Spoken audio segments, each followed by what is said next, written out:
Christian Romero saves Spurs, and is this the start of something promising for Thomas Frank? Welcome to Project Spurs.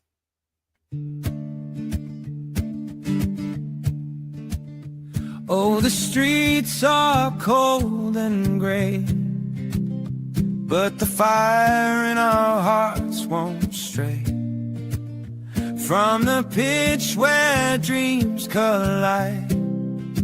We'll stand together side by side. Oh, when the Spurs go marching in, when the Spurs go marching in, I wanna be there in that number. Oh, when the Spurs go marching in. Hello, listener. Hello, viewer. Hello, everybody, YouTube and all over social media. Thanks for joining us for a quick edition of a fan show here today after the Newcastle draw, 2-2 in the end. Much needed point overall, especially at a very, very difficult place to go to in St James's Park, and traditionally extremely difficult to go to for Tottenham. Of course, our captain, Christian Romero, with two important goals that got us out of some difficult situations, to say the least. So we'll go into a few details of the Tottenham draw, how important and how significant that is for this week, and especially for Thomas Frank. We've got 6 guests who have very kindly pre-recorded some videos for us that we'll share as well. If you do would like to get involved in a future episode, please do email us on the email address you can see on below. More than welcome. Come on, give us your thoughts on that particular game's performance, general feelings around the club, transfer news, all sorts of things that are happening in and around the club at the moment. And you're all welcome. Even if you don't want to come on live, just a pre-recorded video is more than good enough. It's very, very appreciative. So let's have a look at the stats from yesterday. I think 46% was quite generous to us in the end. Quite poor performance, especially in that first half. That first half, after about 35 minutes, we had an XG of 0.0. So the only way that could potentially have been any lower is if we didn't actually enter the field of play. We have obviously broken all-time records for the lowest XG in Premier League history twice in consecutive weeks, and I thought that we may end up doing it again. Of course, another game, another half, 45 minutes of no shots on target. That's 4 on the spin now. It's 4.5 games on the spin. Difficult to get excited about how things are going with Thomas Frank at the moment, especially in attacking areas. You can see there our XG in the end, after scoring 2 goals, by the way, is a 0.75, so still very, very poor. Shots 8 to Newcastle's 19. 2 on target, which I guess which is what matters the most, and both of them were goals. Big chances, 1 for us to Newcastle 0, and 8 to 11 on corners. Accurate passing, relatively the same, and yellow cards 3-0 to Tottenham. We'll go into more of our friends' opinions, but we have to talk about Christian Romero yesterday, coming back after a suspension, after picking up 5 yellow cards from the Arsenal game and being suspended against Fulham at the weekend. Came in a very solid, albeit it got a booking again, one of those 3. Thought we may end up him potentially getting himself sent off, but he came up with the goods. A very, very brave header for the initial equaliser, and then obviously after the penalty, which, look, any Tottenham fan or any fan of football knows that is not a penalty in any stretch of the imagination. I think VAR are trying to over-referee games now. Too much. Clearly not a penalty. The rules that Sky read out last night was that it was a penalty because Rodrigo Bentancur wasn't looking at the ball. Well, he couldn't look at the ball because he was in a headlock. So it's very difficult for him to be able to do that, being in a headlock by Dan Burn. However, it was given, slotted away nicely by by Gordon. And yeah, Tottenham again looked like failure to win in the Premier League. However, Christian Romero came up with this absolute gem. Bicycle kick after being pulled to the ground. Bicycle kick into the back of the net. 95th minute equaliser. And we leave St James's Park, a traditional, very, very difficult place for us, with a needed point. I think that was a really needed point for not only the club, but massively for Thomas Frank. It's a huge game on Saturday coming up, obviously against Brentford, Thomas Frank's former side, and we haven't won a league game now since the opening home game of the season against Burnley, which has been very poor in terms of the Premier League. Obviously, we've won 2 in the Champions League at home. Hopefully, this is the start of something exciting for Thomas, something exciting for us as fans. However, the XG, the creativeness, the goals aren't going to come, and the performances aren't going to come if our most creative outlets and players are on the bench. And that being Xavi Simons, for instance, again, didn't start yesterday. Hopefully he does at the weekend. I think, again, as I said before, Fulham's game, we need to go out there with our most attacking players on. So overall, a very disappointing first half, but second half we came good.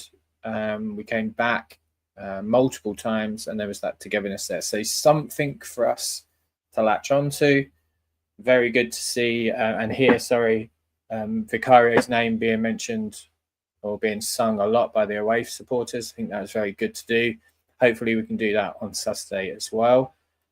Just final news as well, if you haven't seen it, Heung-min Son is returning to the Tottenham Hotspur Stadium. He isn't bringing his boots with him, unfortunately.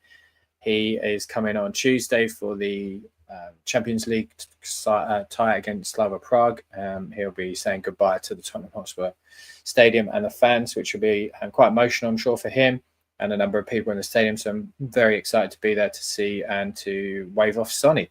So yeah, let's look at speak to some of our friends that have sent in their thoughts on last night's game. We're going to go to Kieran, who's going to start things off.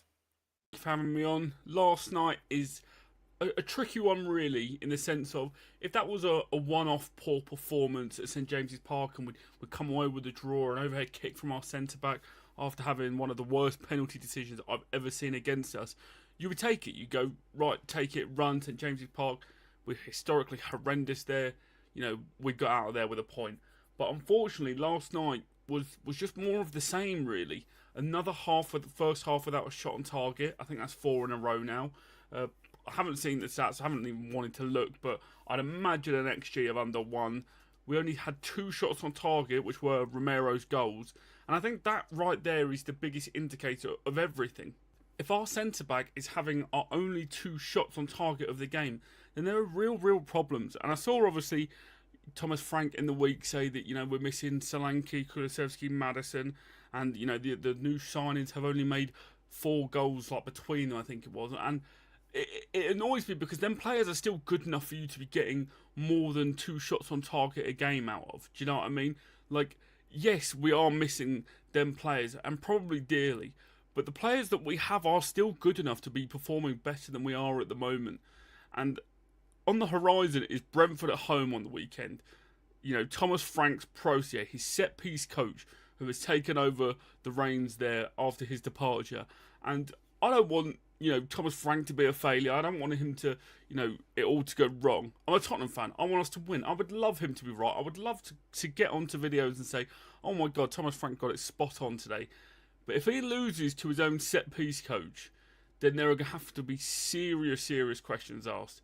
This weekend needs to be what we wanted the Fulham game to be. He needs to start Xavi in the 10. He needs to start Odegaard on the left with Udogie so that they can pair up.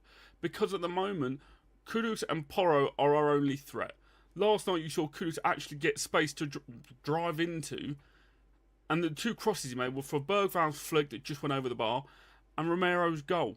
So if we have Odegaard on the left, teams can't just triple up on Kudus because they've got to keep that option, you know, available to move men over. So in summary, you take the point of Newcastle, you always do. terrible there. So to summarise, really, we take the point from Newcastle. We're always bad there. But last night was another example of all the same problems that we have seen from, quite early on in this season. I've seen a lot of people say that, Tottenham fans, they said that Frank was the man, but a lot of us were spotting the issues quite early on in terms of, after that Villarreal game where we just about scraped it. Do you know what I mean? The signs have been there and they don't show any sign of changing at the moment. I hope I'm wrong.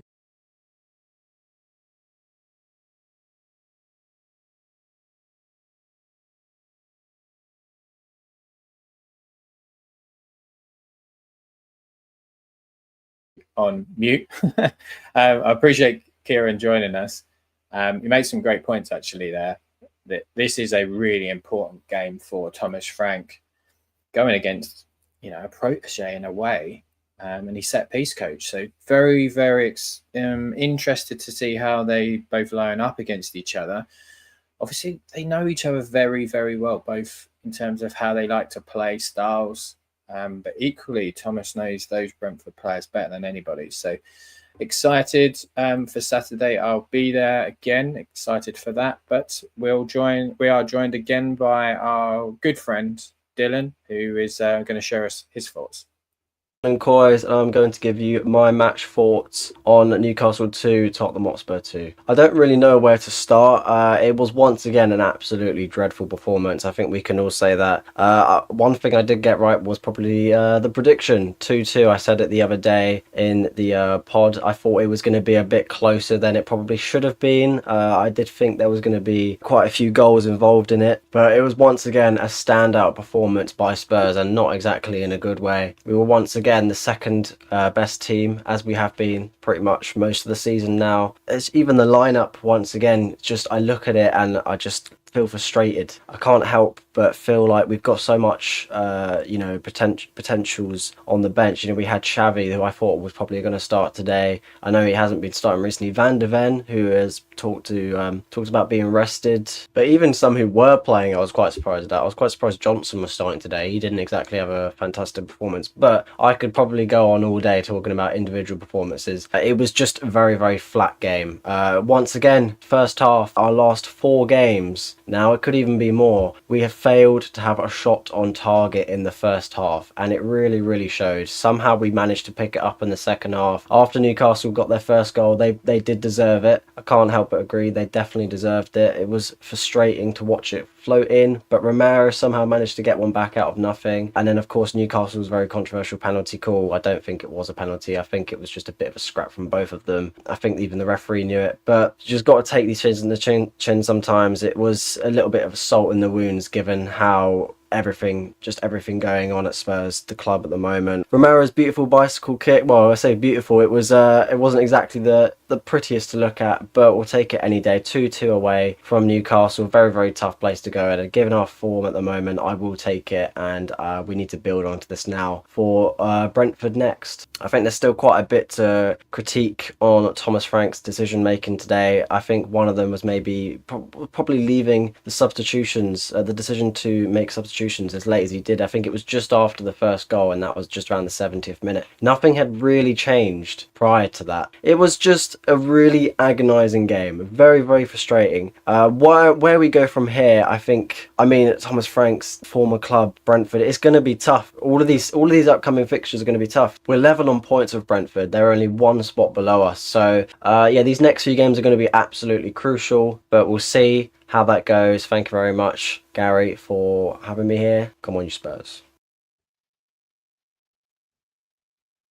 Thanks again, Dylan. Dylan was with us on our podcast earlier in the week, and will definitely be back with us again. Made some good points also, especially about the substitution. So I can really pick out when Gordon came on, immediately said to my brother, this is screaming for me to get Jed Spence on that pitch quickly. I thought Jed Spence would probably handle him. However, almost immediately Newcastle score. And then we took some time to make our substitution. We made 3 in a row. We brought Javi Simmons on, Matisse Tell and Richarlison.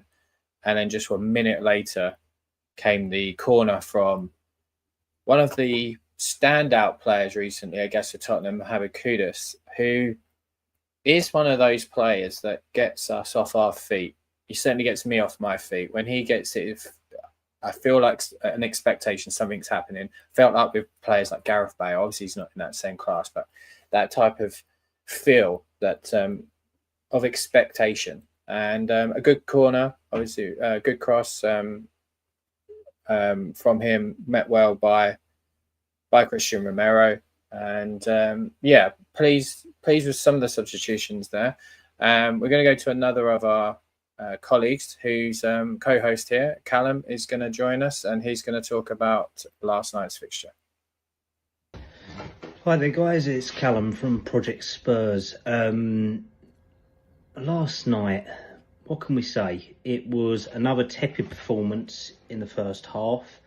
I think we all questioned the lineup. There was some very interesting omissions in it. Paulinho back on the bench, Van de Ven on the bench as well. So definitely one of them. Xavi Simons continues to not get into the starting lineup.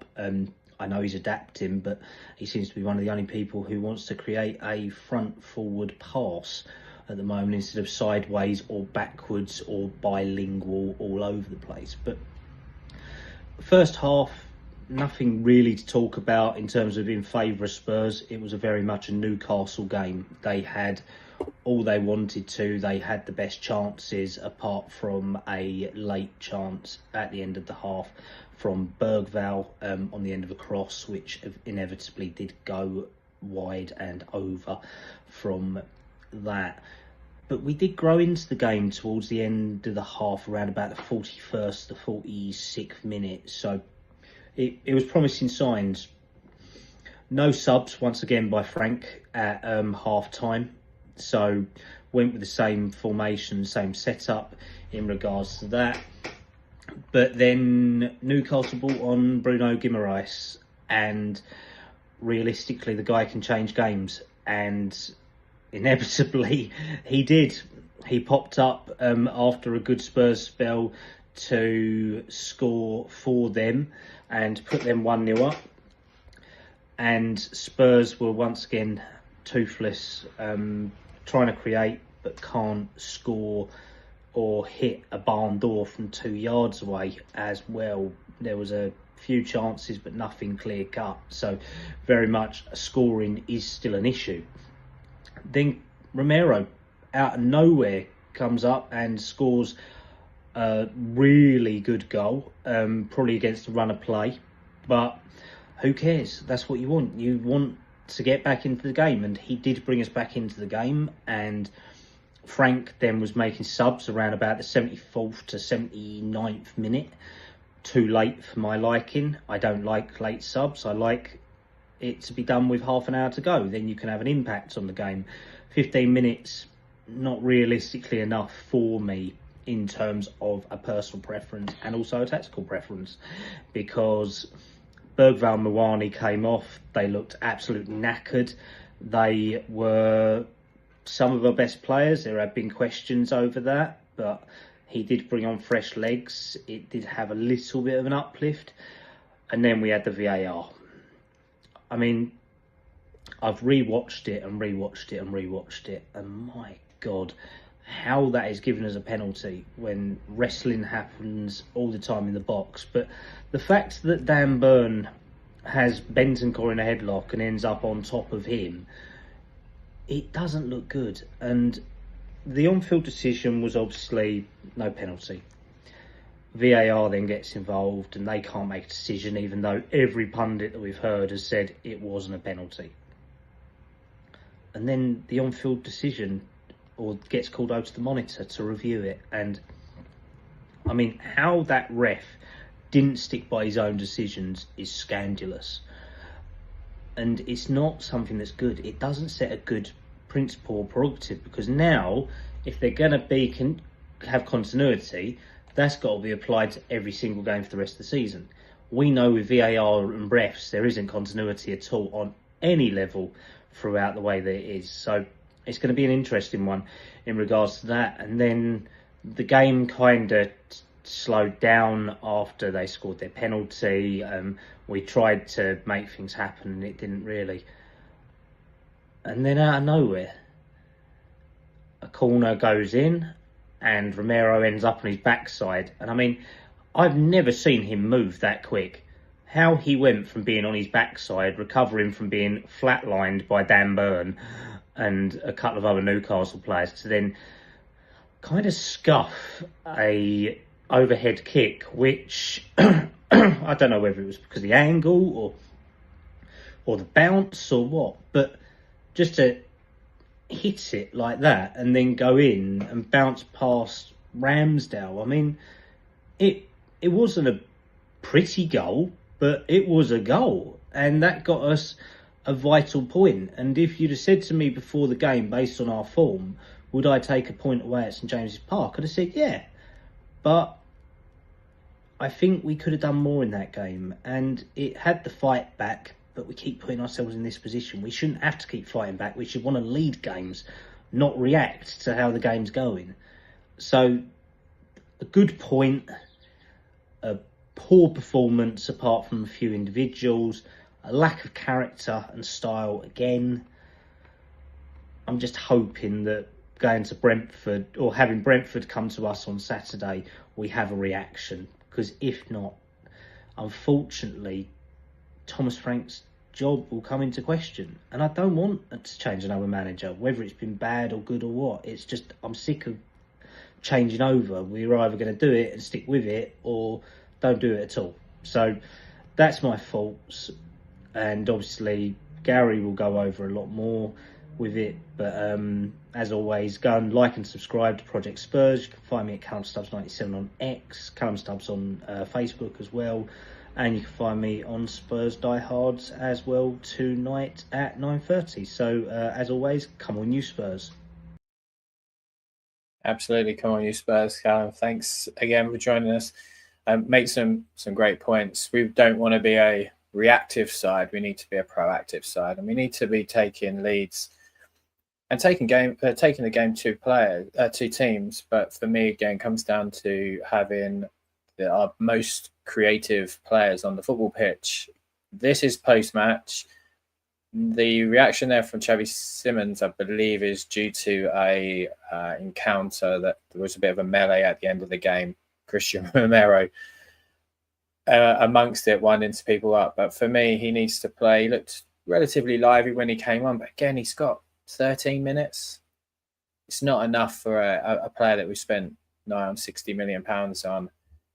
We need to be playing him. Mohamed Kudus, I think, needs to be playing. Again, looked sharp, looked good, but as Callum rightly said, just ran himself into the ground again. And Mohamed Kudus, for me, ran himself into the ground on Saturday. He looked dead on his feet. And again, last night, put in an excellent performance. Got a near 8 out of 10 rating on FootMob. So fair play to him there. We're going to go back to our fans for some more comments. This was with Holds Hotspurs.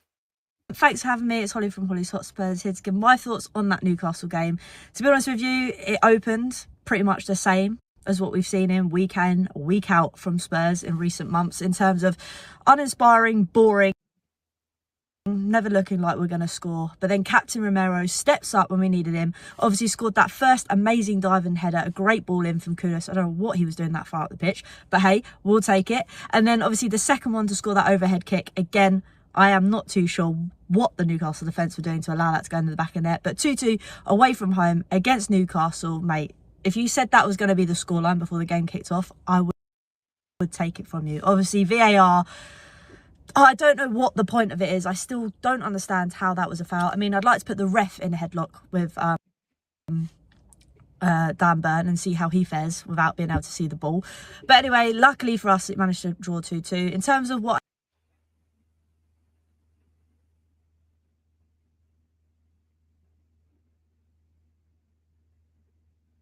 always seems to go in the back of the net, I'm just hoping that this kind of draw that we've managed to pick up and the fight that we saw on Romero, we can take it in to the weekend, obviously against Brentford, Thomas Frank's former club, because that is going to be a tough battle. Do I see Frank leaving anytime soon? I think we're going to have to wait till January, to be perfectly honest. I think if results keep happening, we keep losing, especially in the Champions League as well, that might be different, but I feel like Spurs have to stick to their guns really and see out this January transfer window. But thank you again for having me. Cheers. Bye-bye. Excellent. Holes Hotspurs is another great podcast that we have in the Spurs community, normally on a Monday. So get liking and subscribing and following us on there this week, which was great. Just looking at some more of the performances from yesterday, especially the ratings from FootMobs, an app I do like to use. Vicario got 7.8, and I think he needed a good performance. He needed a big performance. I don't think he necessarily did anything wrong yesterday. He was critical in areas of coming out and winning the balls from corners, from crosses, especially with how dominating, I guess is the word, that Newcastle can be in those areas. And yeah, I was pleased with his performance. I must admit, I thought that Pedro Porro struggled again, and I am a big Pedro Porro fan. He got a 7.1 rating, which did surprise me, actually, because I felt he struggled once Anthony Gordon came onto the pitch. I would have liked to have seen maybe Jed Spence immediately have came on. But him and Kudus do link up really well together down that right-hand side, and let's hope that we can replicate that down our left through the January transfer window. But of course, we are here for our fan reactions, and we've got we've got two more for you actually. This time is Carl. Hello, I hope you've all been well. This video is the day after the Newcastle versus Tottenham game. Obviously, 2-2 result. I think if we were being honest with ourselves before the game, we would have said that we would have taken a point away at St James's Park. I think the two fan bases, Newcastle, they're extremely united, whereas ours are very divided. So we're very contrasting clubs at the moment, but I suppose their project seems really something that they can get behind. They've got something to support.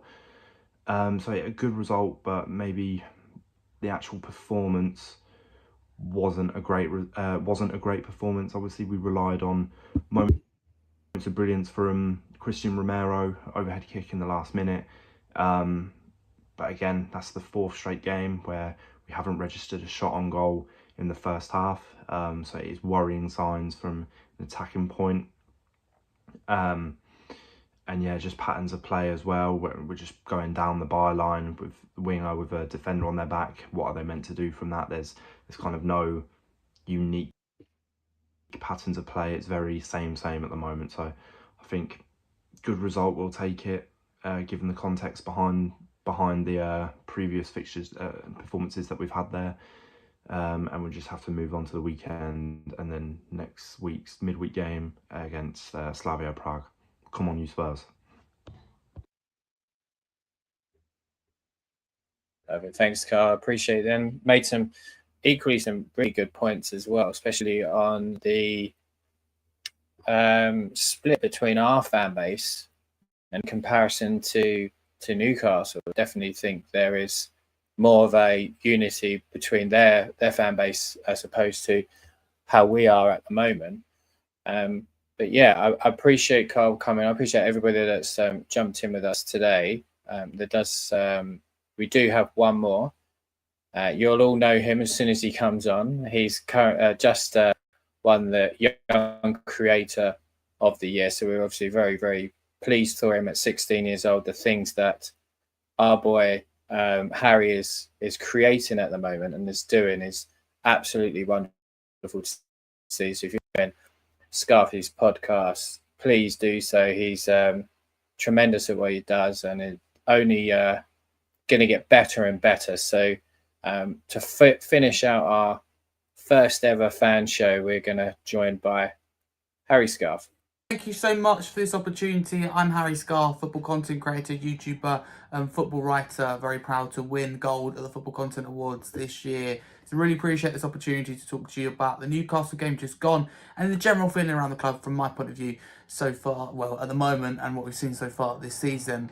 I'm maybe different to other Spurs fans. I look at that Newcastle game and I'm actually quite proud of Frank and the boys. I think if you said this would be my message firstly to all those moaning Spurs fans after that game, I'd say, look, would you have taken a point at St James's Park at the start of the day? And the answer is absolutely yes. Everyone wrote Spurs off, and understandably so. You know, Spurs fans, football fans, anyone that follows football went, okay, Newcastle are going to win. And genuinely Spurs fans out there having bets, having, you know, conversations and debates, and some were quite funny. How much are Tottenham going to lose by? 3, 4, 5, 6? This is genuine conversations. It's how we all felt. It was just a matter of how many and damage limitations. So Frank and the boys proved everyone wrong.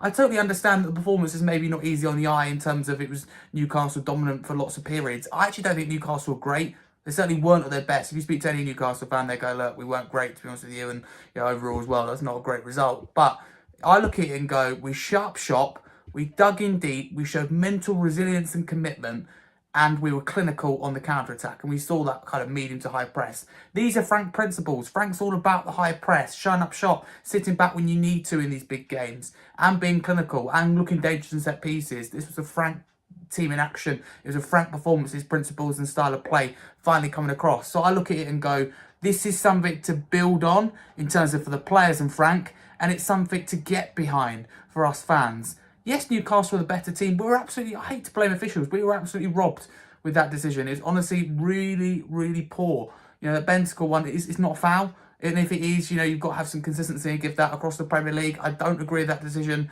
I like the way the VAR has been used this season, but for me it was used incorrectly in this case. It's not clear and obvious, and it's not even the correct decision. I just can't understand it. You know, that tells you all you need to know when you see Dan Burns' reaction. He was like, what? What's the VAR check about? And he's like, what? Even more shocked when it was given. He's a physical player. It's 6.5 one than the other. But really frustrating. My general feeling around the club right now is that Frank needs time. I don't think sacking managers is the answer. I think that's what's cost this football club so dear. And some people go, yeah, I agree, but what makes you think Frank's the man? What he done with Brentford is exceptional. And I know that Tottenham is a step up, and I'm not even going to say, we don't even know whether it's the right fit at all. And I worry that it could not be in terms of, like we're Tadarius to do, and Frank's a little bit more sensible. But I'm still fully behind him. I honestly am 110%, and I mean this, behind him. I like what I saw against Newcastle. I think we're only going to improve, and I like what he's done at Brentford. So get behind him. Get behind the team, because we need to support them through thick and thin. But thanks, Gary, for this opportunity. Like, subscribe to his channel and his podcast. Perfect. Thanks, Harry. And Harry finishes out our fan show today. We make some great points, as to say everybody did. Me, where I mainly feel that Thomas Frank's struggling is he's not used to having games every 2 or 3 days. Just isn't. It's not something he's done before. He's trying to use that squad as best that he can. And I think there's areas that he's maybe being he's focusing on, but he's being too cautious. He needs to now settle down with a formation that is settled for those players and look at a regularity in that formation. I was watching some old videos this week with actually Mauricio Pochettino's Tottenham side, and the commentator said on one of the games, this is the first game that Pochettino has changed in 11. He'd made 10 consecutive games the exact same team. And I'm not suggesting for 1 minute that we are at the level perhaps we were then, but there needs to be regularity within that team. And we need our best players on that pitch. And it's down to Thomas to get that. This chopping and changing isn't helping us at the moment, especially in attacking areas. So for me, I firmly believe he will get it right. I hope that he gets the time. And I really do believe that December and January are going to be critical moments for him, critical months for him, but also for the football club over the next 2, 3, 4 years. If we back him and we back him well and sensibly, and we get these players in that we need, a left-sided forward, potentially a striker, probably another centre-back. If we're not going to bring maybe Vuskovic back, he might go back out on loan again maybe next season. We may look at that. And definitely another left-back that can compete with him, Dougie. I don't think we'll get all of that in January, but if we can get the majority of that, or at least 1 or 2 of those, I think there's some intent from the ownership. Otherwise, if they're not, and we're just getting another loan in, or we're not doing anything, this is the same Enoch that we've had for the past 20 years. So very critical 2 months coming up. Big game on Saturday against Brentford, who that are above Tottenham at the moment. They're going to really want to put one on Thomas Frank, and I hope that he's got this team ready. And it's an exciting time, hopefully, if we do, because I could see perhaps a resurgence. If not, it could go the other way, and the Thomas Frank out noise will get louder and louder and louder. But as I say, I'd like to thank everybody for joining us. If you want to join us for an episode, be it the full podcast or just send in your thoughts, you're more than welcome to. Please email the email address that's going across the screen. We'll be back on Monday with a full podcast, and then daily short updates. But until then, and as forever, come on you Spurs. Oh, the streets are cold and grey, but the fire in our hearts won't stray.